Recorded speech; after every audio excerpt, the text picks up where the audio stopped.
This is continuing coverage in the trial of Alex Murdaugh from True Crime Today. Welcome back to our continuing coverage of the trial of Alex Murdaugh. I'm Tony Bruschi. Let's head to the courtroom for our first segment. Your Honor, we were informed this morning by the state that there are potentially 7 reply witnesses.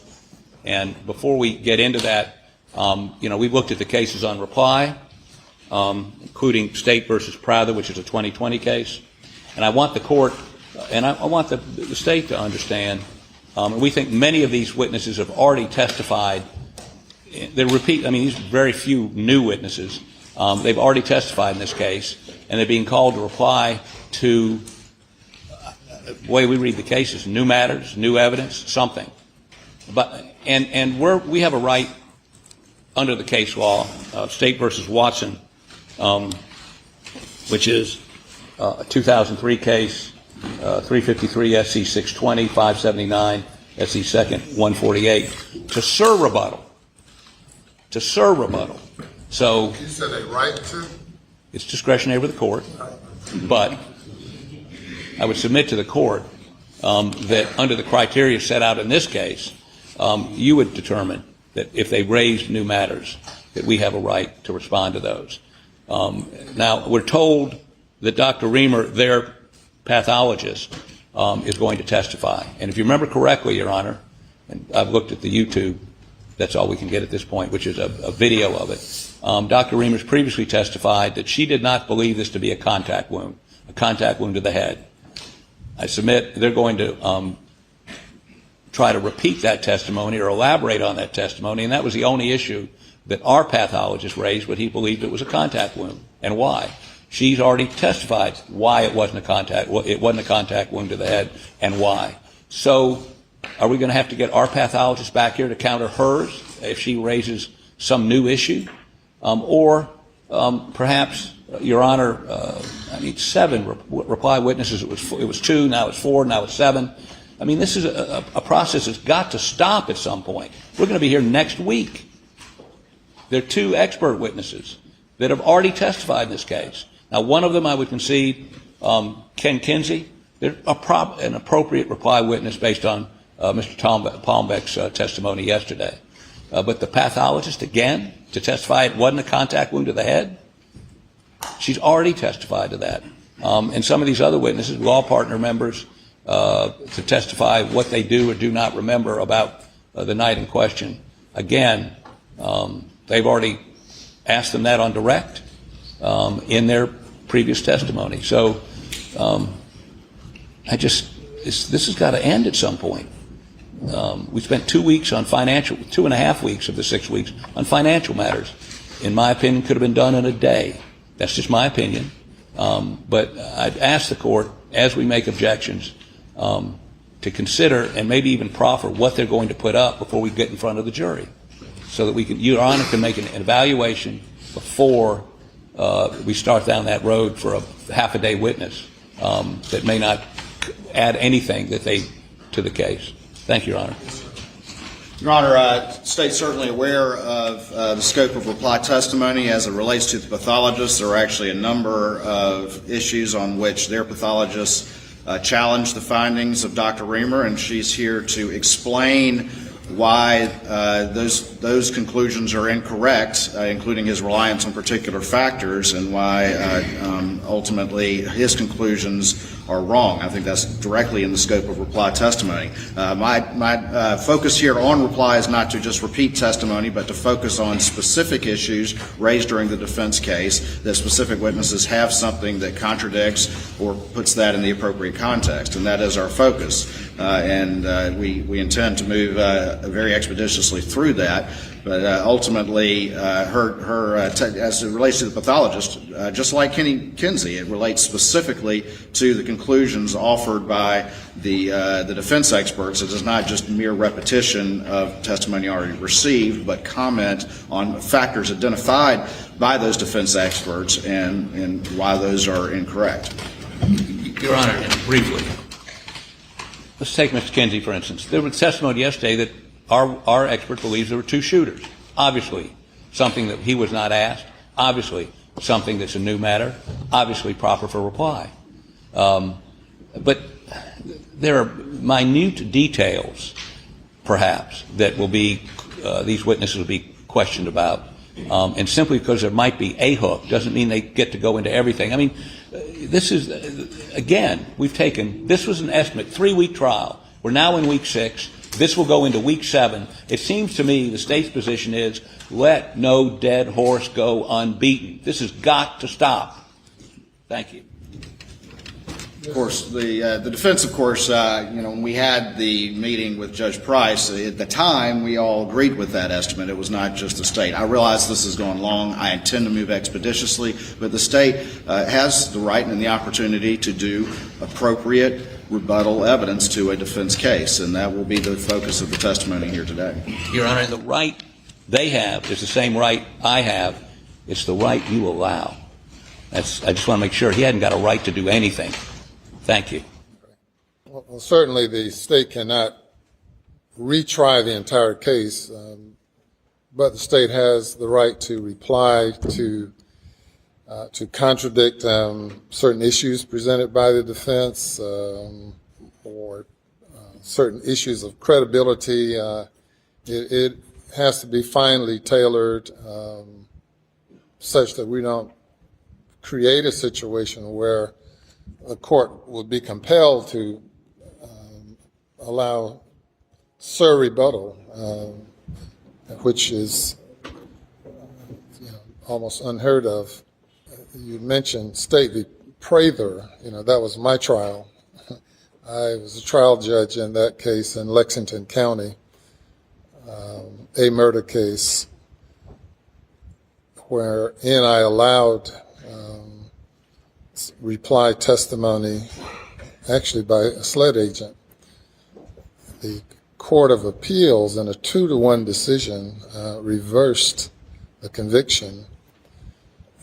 Then the Supreme Court reversed the Court of Appeals and reinstated the conviction that was obtained before me. So it can be a controversial and contentious issue. It almost always is because there has to be a limit to the back and forth. I'm surprised to hear the number of reply witnesses that the state says that it intends to offer. I do not know. The case is so complex. We've had so much testimony. I cannot sit here in advance and rule as to what would be appropriate and what not. I just have to deal with it on an issue by issue, objection by objection basis. And with that, so bring the jury.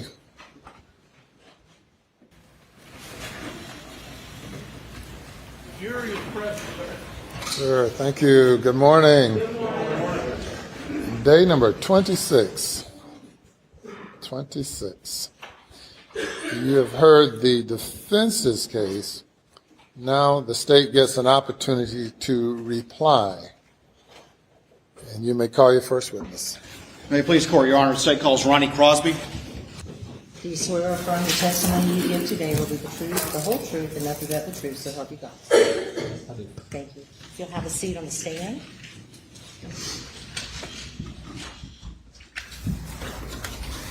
If you would state your name for the record and spell your last name, please. Ronnie Crosby, Crosby. Good morning, Mr. Crosby. Good morning. Just want to go over a few things very quickly in reply to some of the defense case. And the first thing I want to ask you is, you had previously testified about your close relationship with Paul, didn't you? Yes, I did. All right. And over the years, did you ever have call to ride around the property with Paul, yours or his? More on my property, but some on one or more occasions at Moselle as well. What, if anything, would y'all carry when y'all rode around the property like that? Why? This is about Paul? In response.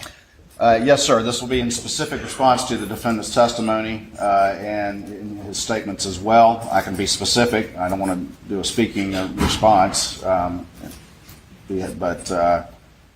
I can ask another question and maybe put it in focus, Your Honor. Okay. All right. You heard prior testimony that you don't go around looking for hogs in the daytime because they're nocturnal from the defendant, did you not? Are you familiar that that was what was said? Objection, Your Honor, if it's based on what he's heard or seen. I mean, is this a comment made to him, or if we're going to delve into the appropriate way to hunt hogs day or night? I mean, this is not proper reply. I object. Objection's overruled. All right. You want me to? Yeah, if you don't mind asking a question again. Sure. All right. The first question is, have you gone riding around the property with your property or the Moselle property with Paul before? I have. All right. And what, if anything, would y'all carry when you would go riding the property? I believe the only time I rode with Paul was would have been looking for hogs, and more so on my property. All right. And what, if anything, would you carry when y'all were looking for hogs? Objection, Your Honor. Riding with Paul on his property, not Moselle. Objection's overruled. Well, people who have hogs on their property, as a general rule, you would always take a rifle with you, be it day or night, because you never know when you're going to see hogs, and because they are such a nuisance, as I spoke to earlier in my testimony, you always want to be prepared to shoot them. So you would generally have some type of rifle and we with you, a long gun. Objection, Your Honor. He's giving an opinion. He's not been qualified as an expert. Objection's overruled. All right. You've had plenty of experience in killing hogs on your property? Yes, I would disagree with Mr. Harpootley, and I am pretty much an expert about killing hogs. All right. And you've had plenty of opportunity to go hunting with Paul? Objection, Your Honor. I apologize to the witness. And you've had plenty of opportunity to go hunting with Paul or have him hunt on your property? Yeah, yes, I've been with him, and he's been on my property many more times. I didn't go with him every time he was on my property, but that's the general rule, that you would have a rifle of some sort. Paul, as this jury's been told over and over, was fond of that 300 Blackout. I've been with him while he had it. I usually use some other type of AR-framed gun to shoot hogs. A 223? Well, 223 or a 6.5 Creedmoor, which is on a AR-10 frame. Is it common, though, to carry your rifle and look for hogs in the daytime and to see hogs in the daytime? Yes. You don't always see them. Sometimes night's better if you're using a night vision scope, but I've killed hundreds of hogs in the daytime riding. And it's just something, because there's such a nuisance in the low country and really across the state right now and across the South, that we have a rule that you don't ride the property without a rifle, because you want to try to eliminate as many hogs as you can, and we also trap them. To your observation, did Alec have a good relationship with the local law enforcement community? My observation was Alex had a very good relationship with, probably better than the rest of us, saving his father. Did you on multiple occasions go over in great detail Alec's original story as to what he did on the night of the murders? On more than one occasion, we discussed his story, as I testified to. I don't know how many weeks ago that was, but it was a while. And what, if anything, did the defendant tell you about whether or not he checked Paul and Maggie before calling 911? My understanding of what he told me was that he checked them before he called 911. And was he clear on that point to you? That was clear to me. When was the first time you've heard the defendant's latest story admitting that he was in fact at the kennels minutes before the victims were killed? I haven't watched all of this trial like a lot of people have, but when I heard that Alec was taking the stand, I believe it was last Thursday, I did set up my workstation so that I could watch his testimony, and it would have been when he told you that he was at the kennels was the first time that I'd ever heard that. Did Alec ever tell you that he thought the boat case had anything to do with the murders?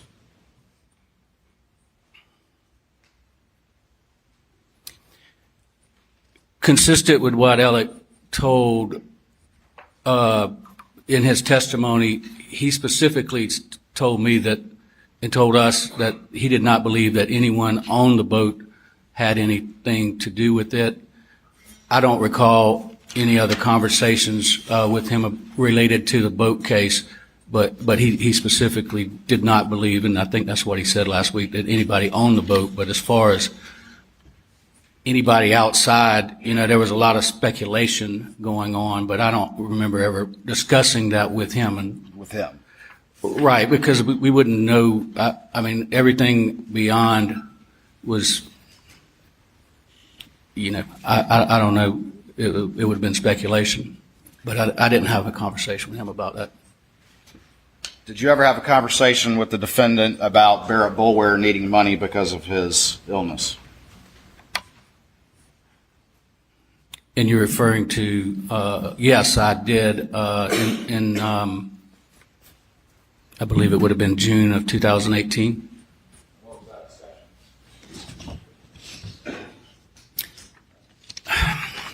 discussion? Barrett and Alec were what I consider to be very close. Improper reply. Mr. Yes, sir. The defendant during cross-examination was specifically asked about this particular transaction and that we're about to discuss, and Mr. Crosby's testimony would be in response to what the defendant said about the money, and in as much as he tried to imply that, well, Barrett kind of owed me money anyway, as justification for him stealing money from one of his best friends. He did not ask him about a conversation he had with Mr. Crosby about that money. This isn't proper reply. This is going off on another tangent. Overrule the objection. Can you tell us about that conversation, please, Mr. Crosby? Yes. And if my year's wrong, but I believe, because I didn't know exactly what you were going to ask me, and I can go back and look at documents, but I'm sure it's in one of these exhibits when that occurred, the materials that Ms. Seckinger put in. I believe in June of 2018, Barrett, who was a good friend of Alec's, a lot closer to me. I think they were, in my perception, very close friends. But I had become friends with him and had done a couple of real estate transactions with him. That summer, I received a call from his son-in-law. Barrett was in the Mayo Clinic with stage 4 colon cancer. Objection is overruled. I do know for a fact that he was in the Mayo Clinic being treated for stage 4 colon cancer, and I received a call as to whether I could help Barrett financially. Your Honor, hearsay, a call. Objection is overruled. Because his wife did not have enough money to stay. Barrett had some waterfront lots. Objection, Your Honor, hearsay.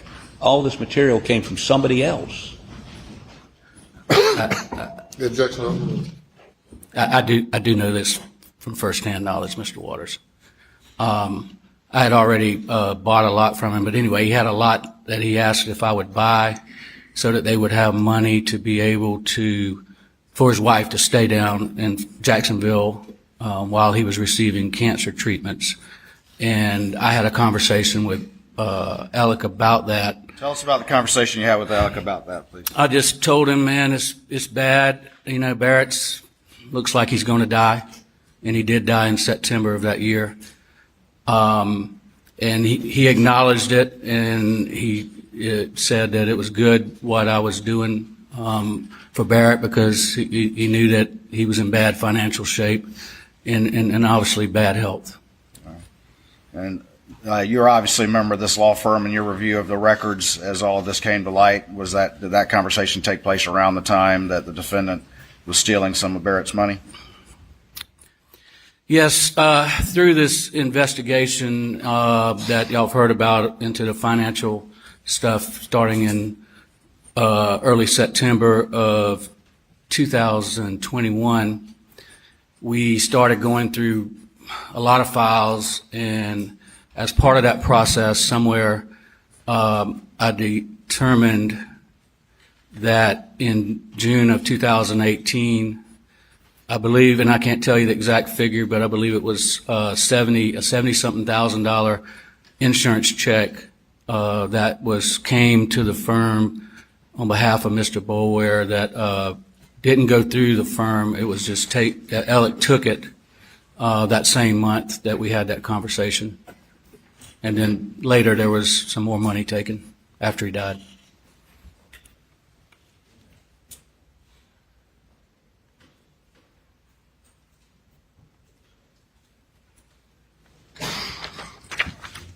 We'll show you what's been marked as Exhibit 575.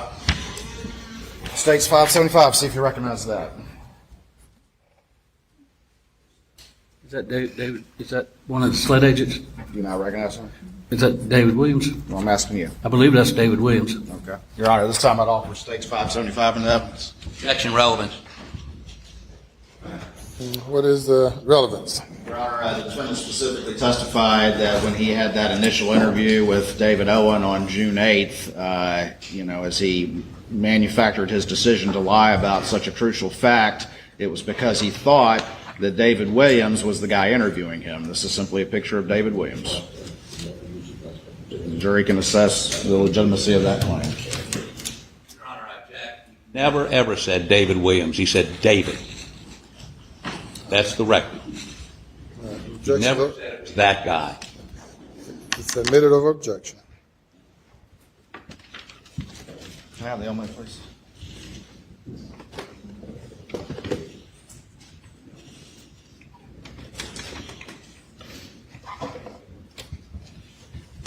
All right. That's who you recognize as David Williams? Yes, I didn't know him. I got to know him through this investigation, and I do believe he was the agent that was involved in the case with Chief Greg Alexander that was referenced. Clearly not David Owen, though, correct? Well, that's not David Owen. Have you ever tried cases with Alec? I handled a lot of cases with Alec. I believe the only case I tried to jury with Alec was actually here in this courtroom. Did you observe him being able to get emotional during that closing argument? Yes, as a couple months ago when we talked and you asked me what kind of lawyer Alec was, and I told you he was a good lawyer, and one of the things that I think I explained to you was that he was a theatrical type presence in the courtroom, and he could get very emotional doing closing arguments in front of a jury. Thank you. Please answer any questions the defense may have. I hate to go here, but let's talk about hog hunting, which I know nothing about, okay? You might not want to go there then. I've been here so long, I think I probably do need to learn how to hog hunt. But I guess my first question is this. Did you ever ride Moselle with Alec? Did you ride around Moselle with Alec? Probably. I know I dove hunted there, so I believe I rode on a Ranger, but I don't ever remember doing much riding with Alec at Moselle. But I know I dove hunted there, and sure I rode in a Ranger or some type of ATV with Alec, but I don't have a specific. Well, when you're riding around dove hunting, you got a gun with you, right? You would? Would you take a shotgun to hunt dove? Yes. Would you take an AR weapon too? No. Why? I mean, them hogs are out there, right? Well, they don't usually come in a dove field when you're shooting dove. So I don't know. You just wouldn't, Mr. Hartpootlian, typically. I mean, but daytime, you're riding around the property. You got a shotgun. You got a slug in that shotgun, or are you using bird shot? You would shoot bird shot. Okay. So if a hog came up, nothing you could do. If a hog came into a dove field with a bunch of dove hunters, Well, maybe they you're would on your shoot way. at him regardless. Maybe you're on your way to the dove field. You don't. The dove field's not right next to the house, is it? It's right within a few hundred yards. Bordered by the swamp. The swamp's on one end of it, yeah. Okay. And where do the hogs live during the day, primarily? Well, they can live in the swamp, they can live in a bay, you know, it could be anywhere, but largely in the swamp. The swamp. So a hog could have come out of that swamp, Yes. and you were unarmed. As I said, if a hog came in a dove field near somebody dove hunting, they would probably shot it with birdshot. Would that kill a hog? If it was close enough, but unlikely. But unlikely. So you have, in fact, ridden around Moselle without a gun to kill a hog, appropriate gun to kill a hog. Well, yes, if I was going over to the dove field, I wouldn't have one. But you've never ridden as Paul and Alec did that afternoon, just looking at different, like where deer, what do they call them? Where they plant stuff for deer? Food plots? Yeah. Or looking around at how these fruit trees were doing. Remember the Snapchat video? I've never done that with Alec, and that I recall, but I could have in the past, but I don't have a specific recollection. Or where they planted some corn for, I guess, used corn for deer and ducks? You do, but you don't plant them in the same spot. No, I get that. One would be near a pond or in a pond or around a pond. Correct. They had a duck pond. Right. And then others would just be out where the deer might come out and try to feed. Right. Look, we don't need to go there.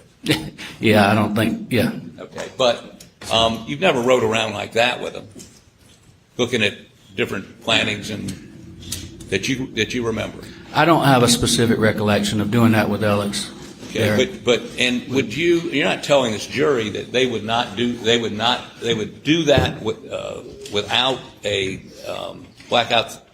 They could. I mean, would it bother you or offend you or scare you that they're riding around the property during the daytime without the blackout? No, I was answering questions about what's normal if you were looking for hogs or if we were just riding my property. I mean, most people carry a gun, but no, I have no idea what they had with them or what they were doing. And I think Alec testified they were looking for signs of hogs because you could come back. It'd be a lot easier to find those hogs at night, right? They come out more likely at night than they do during the day. They can become nocturnal when they have a lot of pressure, but as I said before, we've shot a lot of hogs in the daytime. Sure. You can ride up on them and yeah. But has anybody testified they were out looking to shoot hogs that afternoon? I don't know what all the testimony's been in this trial. All I'm saying is there seems to be some implication they would not ride around the property without an AR or some sort of blackout. You can't testify to that, right? I cannot. Okay. So let's talk a little bit about what you heard from Alec the night of June 7th. You would agree with me that, well, let's ask it this way. What your practice is primarily personal injury, is that correct? It is. Catastrophic injuries. Well, I handle a lot of catastrophic injury cases. Cases, for instance, where a husband and wife are riding down the road and hit by a tractor trailer. And by way of example, maybe you could give me something more specific. Husband's killed, wife's severely injured. That kind of thing. Yeah. Now, is it your experience in people who undergo, maybe they're not hurt, but their loved one is hurt, maybe killed, in that situation, that's a traumatic experience for the surviving person, correct? To see their loved one killed? Yes. Okay. And so when you sit down with those folks and begin to recount with them what happened that night, oftentimes, I do a little work like you do, oftentimes those folks misremember or get times wrong, or because they went through this very traumatic experience, and the closer to that experience, the more likely they are to get some things wrong. Times, for instance. Is that your experience? They can, but I also find that people who have been involved in traumatic experiences try to be very try to be very accurate with the details because they know it's important to me representing them. And typically, you don't go out to the scene of the crime and interview, or the scene of the accident and interview them that night, do you? Typically? Well, typically you don't because you don't know it. It's happened. Well, sometimes in the old days they used to do that, but they don't do that anymore, right? That would be very rare. So you're seeing them in your office weeks later? It can be days, can be weeks. Okay. And in that atmosphere, it's a little more conducive to them being as accurate as possible, right? It is, but oftentimes we also have the benefit of recorded interviews when there's a catastrophic injury. Typically, the highway patrol will try to interview people as quickly as they can, and they will. We oftentimes have it on video off a dash cam or sometimes body cam, but and a lot of times written statements. And written statements from witnesses that saw it happen. Correct. And so when you interview those people, they have the benefit of reviewing whatever you have to help them get a better recollection of what happened, correct? That's correct. Okay.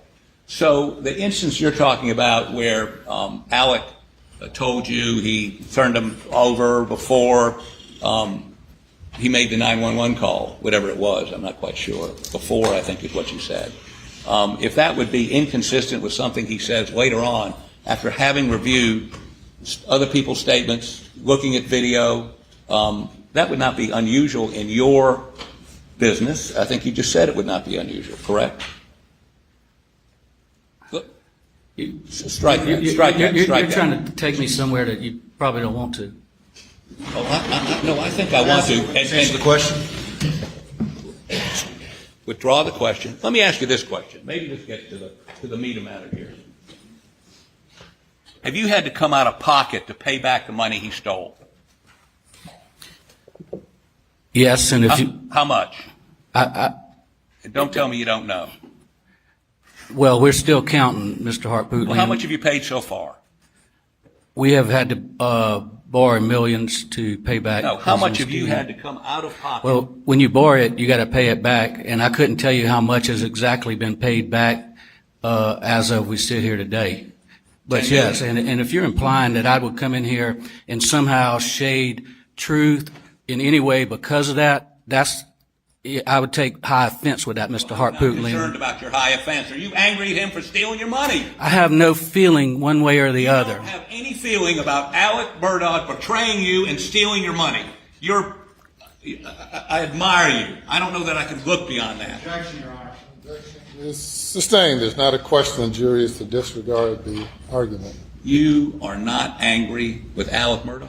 I have had anger with him, extreme anger, Mr. Harpootlian, because of what he did to my law firm, my partners, my client, his clients, our clients, what he did to his family, what he's did to so many people. Yes, I experienced a lot of anger. But you can't walk around with anger. You have to find a way to deal with it and move forward. And I have done that. And if you suggest you are dead wrong if you think I've come in here and told this jury something because of money. When we're talking about two people who were brutally murdered, then you're headed in the wrong direction. Do you think he did it? I don't have an opinion. I don't have the benefit of the materials you have. Well, let me ask you this. You're angry with him, stole millions of dollars from your firm. You admit your firm's not even called the Murdaugh firm anymore, right? It is not. I don't admit that I'm angry right now. I told you I've gotten away from that. I don't have any feelings because you can't walk around with anger. I have been very, very angry about it because of what he's done. And he did it in a very callous way, a very deceitful way. And you carry I'm sorry, maybe I just saw some anger there. Were you angry just a moment ago? No, you keep trying to push a question and don't want to accept my answer, which is what it is. That you've just given your Zen, your Nirvana, your whatever the... Your Honor, objection. Mr. Harpootlian, forgiven him? I came to the scene of these murders to support my partner. I was there. I saw things that hadn't even been talked about in this courtroom. I was there. I I love Paul very much. I thought I knew who Alec was. I did not. And it's hard to you might not understand, but it's hard to walk around with anger, and hard to even walk around with it when it's with somebody who you didn't know and didn't understand. So you might have be that way, but you know, I've got to function, I've got a family, I got to move on with life. Were you aware that he went to rehab in 2017? I was not, Really? other than what was said by Alec in this courtroom. You never were aware he had a drug problem? I was unaware. Okay. Sort of. And if I would have been known, I would have tried to help him. You indicated that he could be emotional in trying a case, correct? He could be. He was theatric, much like his father and grandfather had a courtroom theatrics, and he could be emotional. Any of your other partners that way? Johnny Parker? No, Johnny's quite the opposite. Johnny's very Laconic, I believe, is the best way to describe it. he doesn't show emotion. Nobody else in your firm was theatric or emotional? Not to Alec's level. You don't know any other lawyers in the state that go to that level? You're asking me a question right now. I don't know. You might yourself. I don't know. I don't know what other lawyers do. I'm usually trying cases against defense attorneys, so I don't get to see plaintiffs' lawyers anymore. Okay. Well, I want to thank you for. Well, let me ask you one last thing. This Bullware guy that he stole all the money from, Mr. Bullware, remember him? Yes, I remember him. How much money did you steal from him? Do you remember? He stole 70-something thousand in June of 2018. Mr. Kohberger died in September, I believe, of 2018, and I believe another 270-something thousand after Mr. Kohberger's death, sometime in or around February of 2019. Have you and your partners paid Mr. Bullware's estate or his folks back? Yes, I met with them personally. Okay. And even though it's cost you your firm and it's cost millions of dollars to you, you have forgiven him? You bear him no ill? I didn't say I forgave him. You're just not angry about it anymore? I said I have no feelings.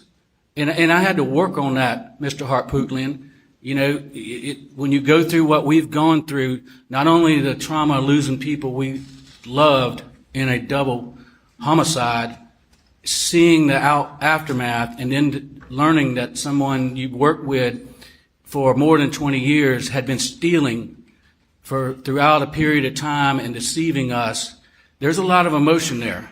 And yes, it was bad in the fall of 2021, and I have found a way to have no feelings. It's not forgiveness, it's just I don't have any feelings. You're not angry here today? You're not angry at him at all? I'm not angry. If I raise my voice, it's only because of the implication that you were trying to The make out of it. implication that you might not want to help him in front of this jury here today because let me finish the question, because he destroyed your firm, he stole millions of dollars you had to pay back, he deceived you. All that's away and is not influencing your testimony here today at all. If you'd answer that yes or no, then you can explain. All those things happened, and it does not influence my testimony. I take the oath that I just took very seriously.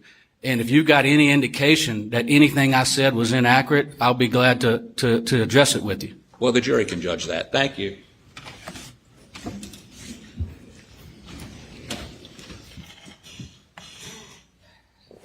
How long did you know Alec? Since the late 90s. And knowing what you know now, was he able to look you in your eye and lie convincing to you day in and day out? He did. And was he able to look juries in the eye and display emotion? Objection, Your Honor. That is not appropriate redirect, and it's leading. The objection is sustained. Mr. Harpootlian asked you about some of the things that you have gone through. And is your issue with Mr. Harpootlian's questioning the implication that you would come in and shade things in front of this jury. Objection, leading. What is your concern with Mr. Harpootling's questioning of you? Can you express that to the jury, please? All that he just went through with you, sitting up on the stand, having to deal with this, what is your problem with what he was trying to say? Well, I fortunately, to start with, I took an oath to tell the truth. But we as lawyers also have oaths and obligations to a court. And it goes a lot deeper than just that oath. We are bound by rules of professional conduct, ethical rules, that I take very seriously as a lawyer. To my knowledge, I enjoy a very good reputation as far as being a person of integrity.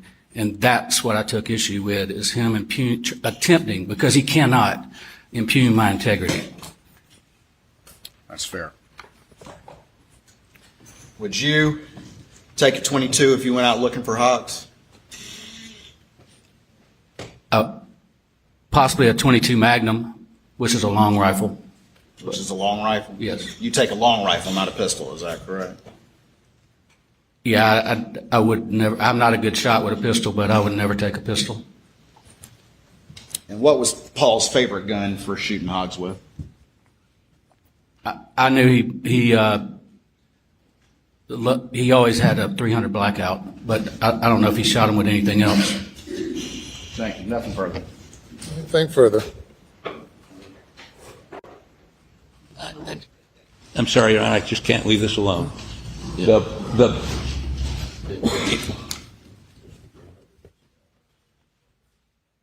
Is the .300 Blackout that's in evidence his favorite? The .300 Blackout with a thermal scope on it? Yes. Okay, thank you. Step down.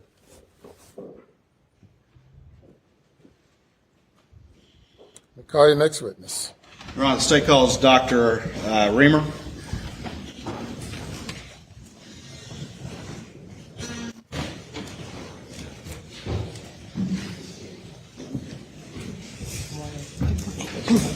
Do you swear or affirm the testimony that you give today will be the truth, the whole truth, and nothing but the truth to help you God? I do. Thank you. You may have a seat on the witness stand.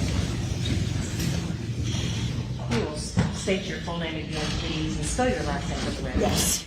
It's Dr. Ellen Reamer, R-I-E-M-E-R. And just to advise the gallery, if everybody could seal the monitors, please, and the media be advised of that.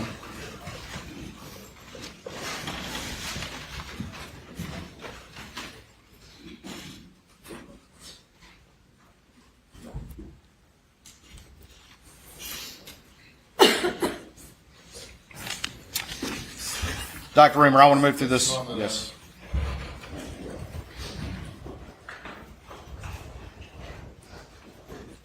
And Dr. Reamer, I don't know if I'm necessarily even going to put them up on the screen. I am going to show you some images. I know the jury have seen these, and I don't want to belabor the point, and I want to move quickly. But just very quickly, you've been previously qualified as an expert in this trial in forensic pathology. Is that correct? Yes. And you've done how many autopsies? Remind the jury, please. Around 5,500. Since I was last here, I've done a few more. I can't see a monitor anymore. Okay. I haven't put anything up yet.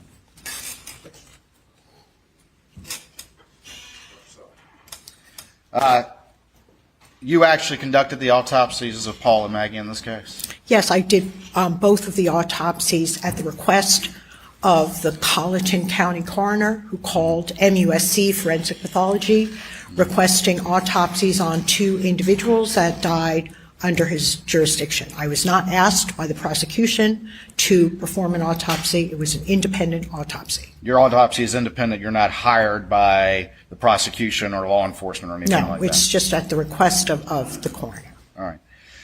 You've had a chance to hear the testimony of the pathologist for the defense that testified yesterday? Yes. All right. I want to ask you a couple of general questions and then move specifically to some of the conclusions that individual reached. But just very quickly, with skin tags, can you tell me the reliability of that in determining directionality just as a general matter? Yeah. Well, you know, we look at these things, but just like every other thing at, finding at the autopsy, we take it in the context. So sometimes skin tags support your findings, and sometimes they're not really so reliable. So, skin tags don't tell you necessarily the direction of a wound, especially going through very soft tissue. All right. And I'm going to show you a couple of exhibits that have been previously introduced in this particular case. I'm going to try to be very careful with these.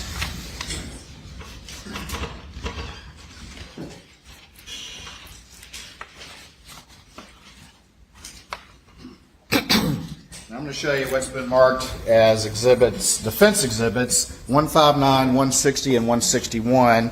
And if you could take those out and just tell me if you recognize those. And again, please be mindful of the direction in which those images are presented. Excuse me.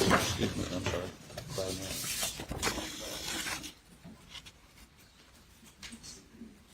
Yes, I've seen these. All right. And what are those images of? They're autopsy photographs of Maggie. All right. You heard the testimony of the defense pathologist who testified yesterday that the directionality of the injury to the side of Maggie's head with the associated injury to the breast and the abrasion actually was coming from the top down as opposed, and I say top down as if somebody's standing upright, as opposed from going towards the bottom of the body up, correct? Yes, that's right. All right. And can you please look at the images that you have and explain to the jury your conclusions and why that defense pathologist is incorrect, who didn't conduct the autopsy to begin with, why he's incorrect? Okay. Do you want me to show the photos? You can, and let's just go ahead and put them both up on the screen. So I'll take them. And if you could step down, please, if that's okay with your arm.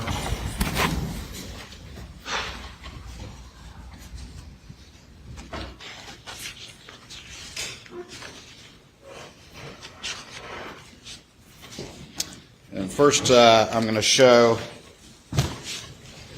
Defense Exhibit 160. Are we secure? We good? All right.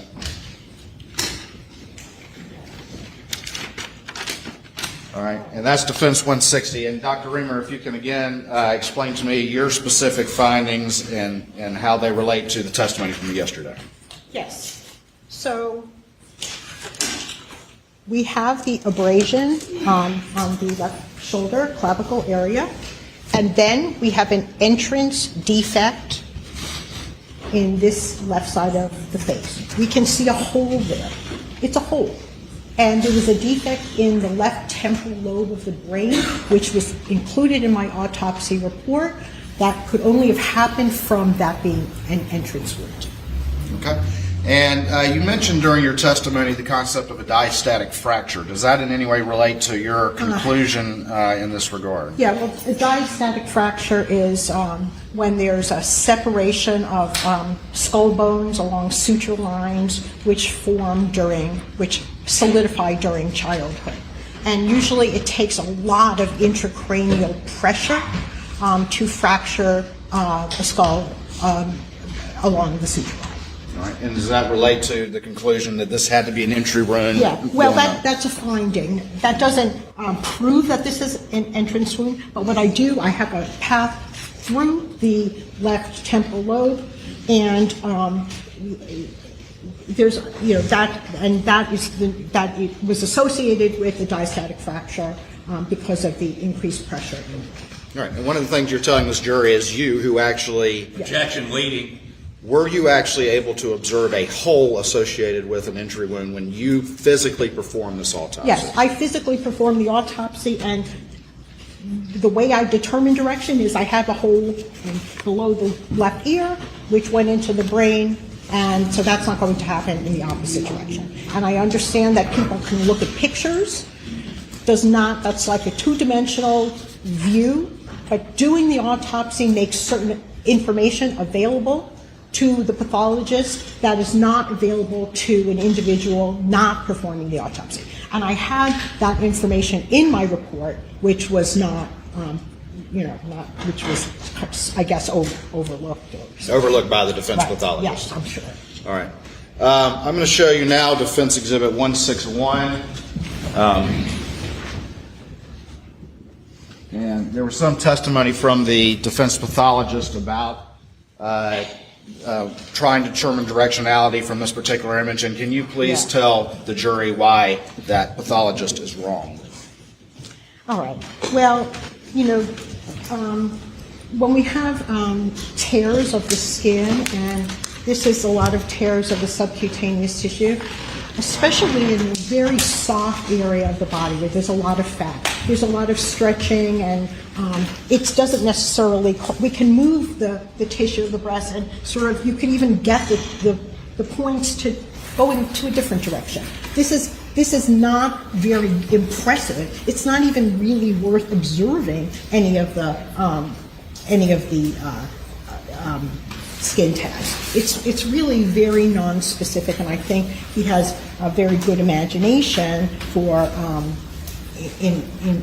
seeing that in this photo. And it's, you know, skin tags can be there. Sometimes they support your findings, sometimes they don't support, but they don't take the place of determining the path of the wound by actually following it through the body. I'll show you finally what's been marked as defense 159, and is this also a representation, sort of the hole that you determined and were able to physically observe as a entrance wound on the side of Maggie's head? Yes.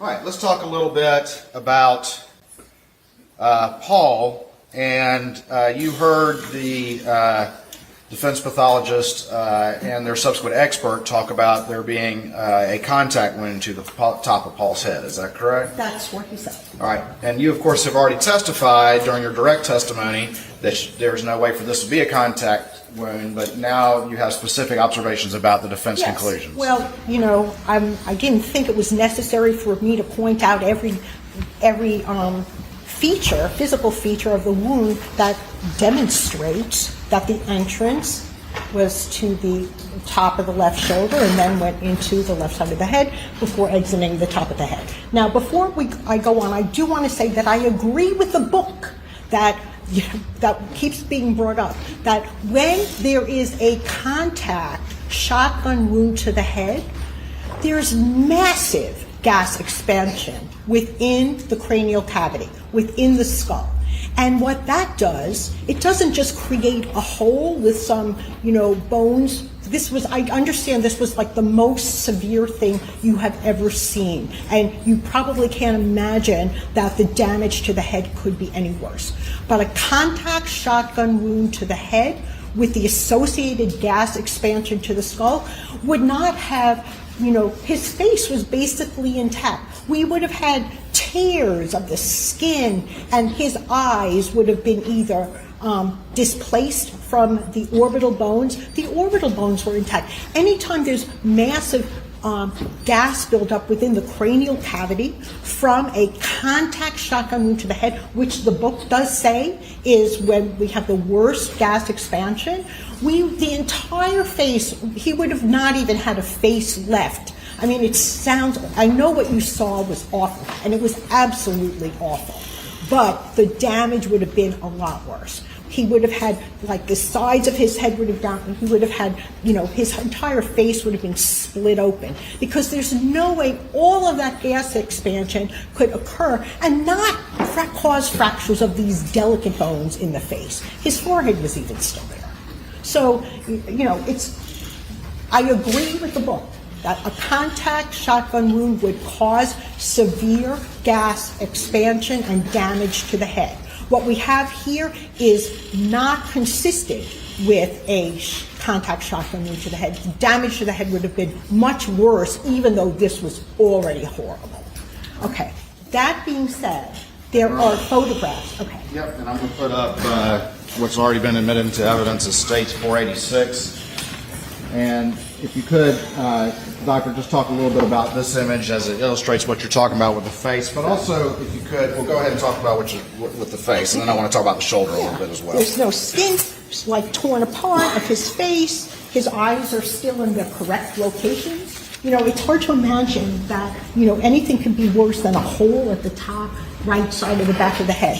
But in my 20-plus years of experience doing autopsies and seeing contact shotgun wounds to the head, which are associated with massive gas expansion in the skull, this entire face, he would have had tears, the eyes would have been either hanging down or lost, blown out. There's no way that these features are consistent with a contact shotgun wound to the head. All right. Now, there was some discussion by the defense pathologist about shaving the top of the head for stippling or checking for stippling. And can you comment on the necessity of that in your actual autopsy that you conducted? Okay. So, he also said that sometimes we actually don't see the soot. Like he said, if Dr. Lima shaved the area, she would have had the opportunity to see the soot. So suppose I didn't see soot, or I did see soot. First of all, I'm confident there would not have been soot because the features of this wound are not consistent with a shotgun wound to that location. First of all, the damage to the head and face would have been far more severe than it was. And then also, the wounds to the shoulder and left side of the cheek have all the features of entrance wounds. All right. And one of the things discussed by the defense experts was sort of the large sort of oblong shape of the shoulder. Can you explain how that does not contradict your findings of that shot coming this way, that we see this injury here? And I'm going to actually put up Defense Exhibit 162 to illustrate what we're talking about. All right.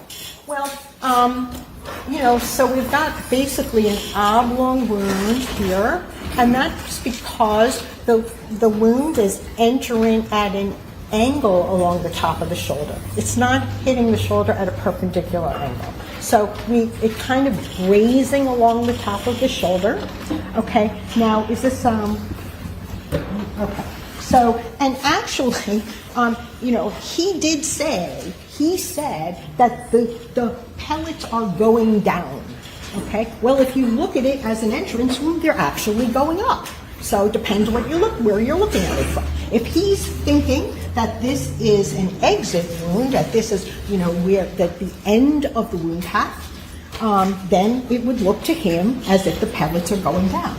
But we can see this is actually an entrance wound for a few reasons. First of all, if it were an exit wound, do you remember all those pellet exit wounds on Paul's left arm that came from the chest? The pellets are not just going to stop in the shoulder. There's like no resistance there. The pellets are going to continue going until they exit the left side of the arm. Okay, so they don't just stop there. The reason they're there is that's because they started there. Okay. In addition, you see all of this white material here on the edge of the entrance wound. That's styrofoam packing material that's between the pellets. So the pellets are contained within wadding, and there's styrofoam packing material between. And that would never have been deposited there. So I did not think it was when I was telling you the direction, my determination of the direction of this wound.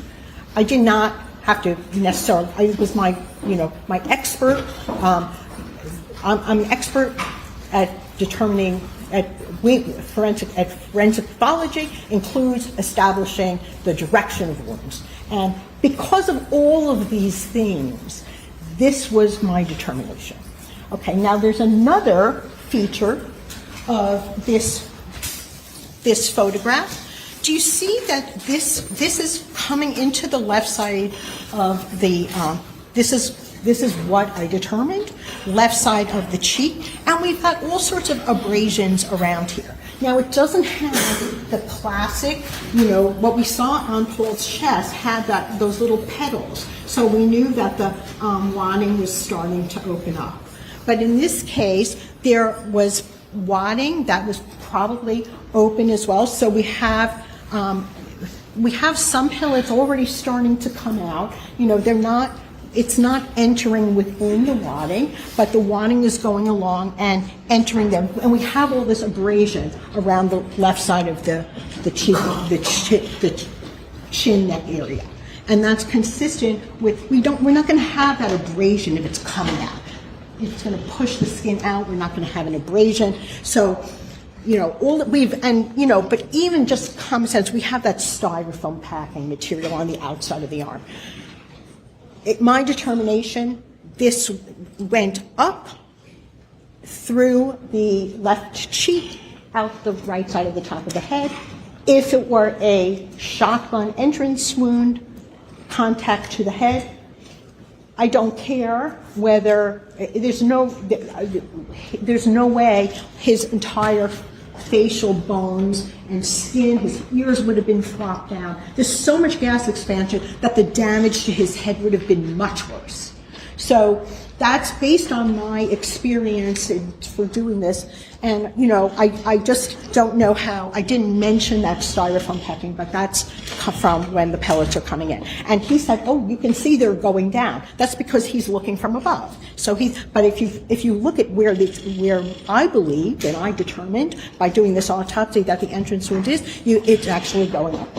So it depends which side of the pellets you're looking at. And if just logically, if this was an exit, the pellets wouldn't have just stopped there. They've got a huge amount of energy. They're going to continue through the arm and have individual pellets. They wouldn't have all just been concentrated right there. So, you know, we can use our powers of logic, which I think, you know, we all have, to understand how this is an entrance wound that exited the right side of the top of the head. Dr. Reamer, having specifically, and you can take a seat now, thank you very much, having specifically addressed the specific criticisms of the defense pathologist, in your expert opinion, having actually done the autopsies in this case, is there any way that could have been a contact wound to the top of the head? No. And having addressed the specific concerns and testimony of the defense pathologist as it relates to Maggie, is your conclusion still that the shot went in the direction as you described before this jury? Yes, I disagree with his conclusions. All right, thank you very much, Dr. Reamer. Please answer any questions the defense counsel may have.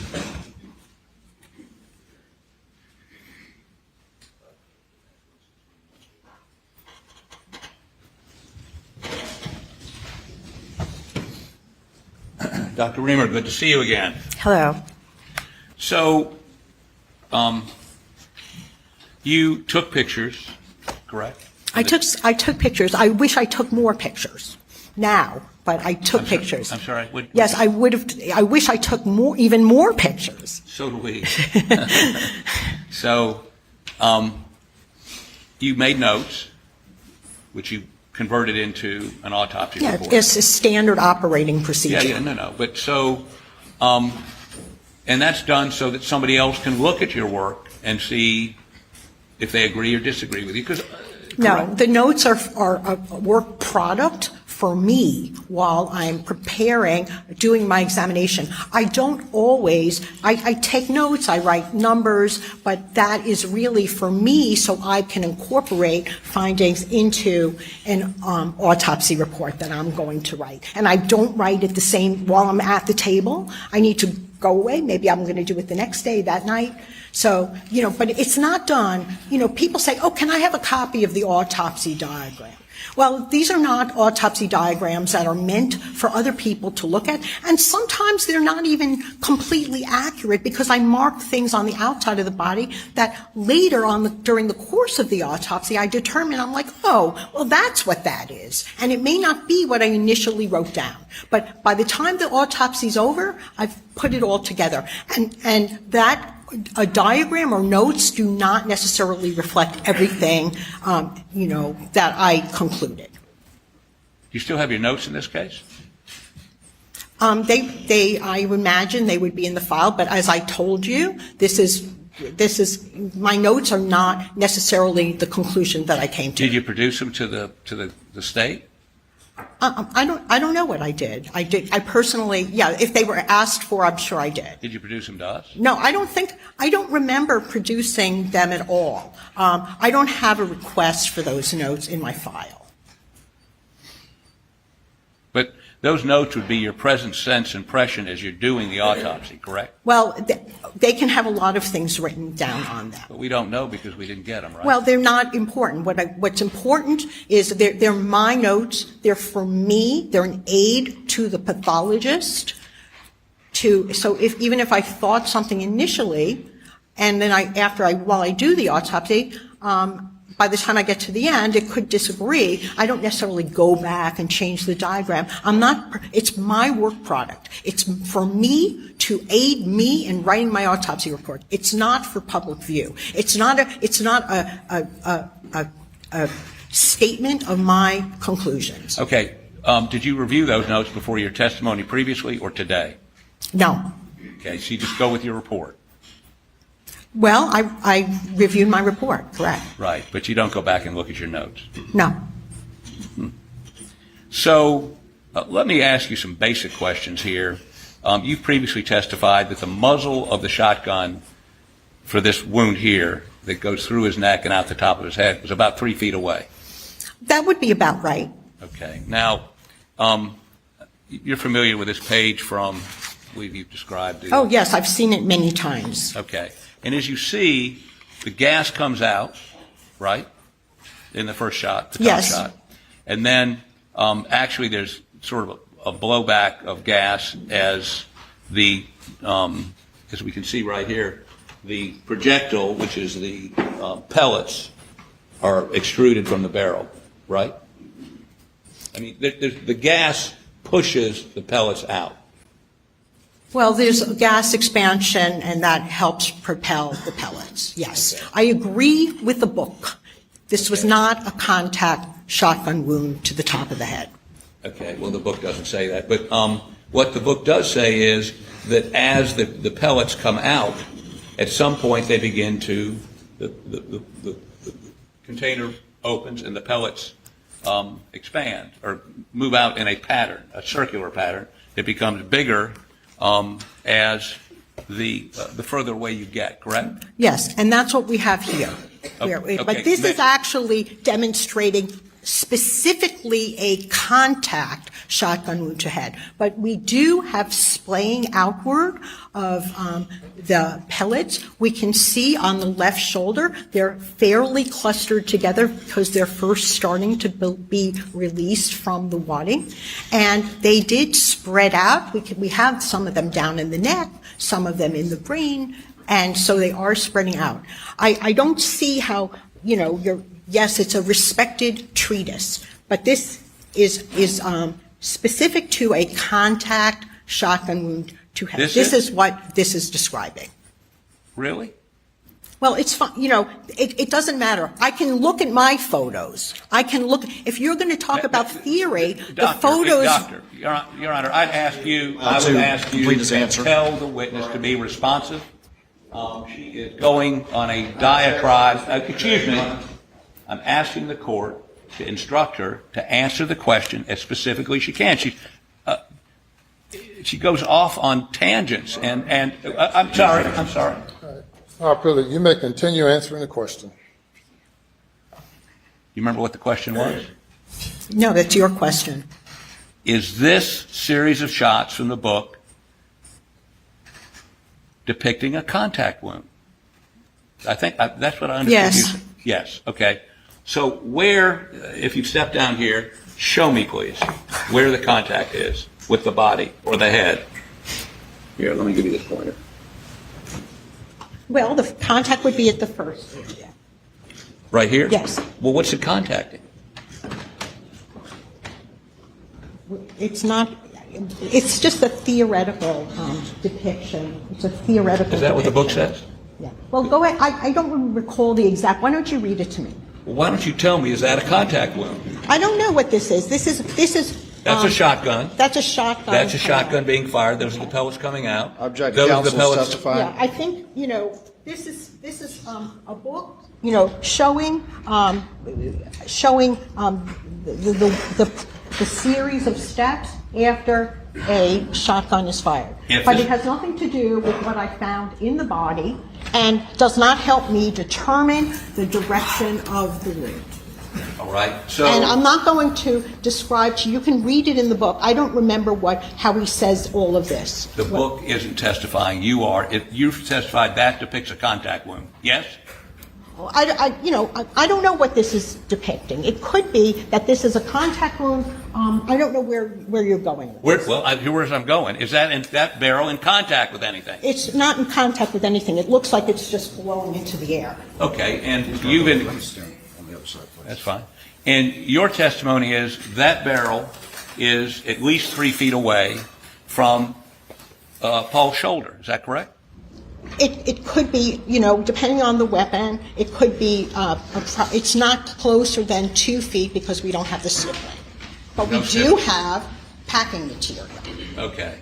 So, as we see here, these pellets are beginning to separate. Is it your testimony that those pellets had separated when they hit Paul's shoulder at all?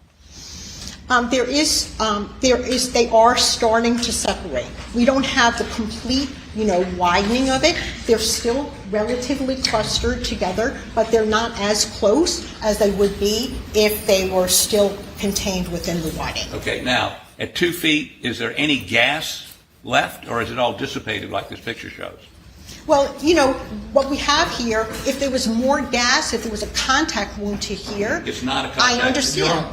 The gas, you're wanting me to say yes or no, and yes I can't because I have the knowledge to explain how this relates to examining the body. Okay, I don't give theoretical talks or I don't start looking up in this book while I'm doing an autopsy. I use my practical reasoning and my experience and knowledge of things. If there had been gas in the wound, or when it hit his shoulder or his neck, would you expect to find some physical manifestation of that? Well, there would have been, a lot more expansion, shoulder expansion. This was fairly contained on the left shoulder. Your testimony is there would have been little or no gas going to his shoulder, to his neck. Well, there is always some gas, but it's not the kind of gas that we get in a contact shotgun. Exactly. So, and you can go ahead and take a stand again, please. Down, please do not discuss your testimony with anyone. It'll take about 10 minutes. That wraps up the first segment of coverage in the trial of Alec Murdaugh. Be sure to press subscribe so you don't miss any of our coverage right here. I'm Tony Bruschi. Stay with us.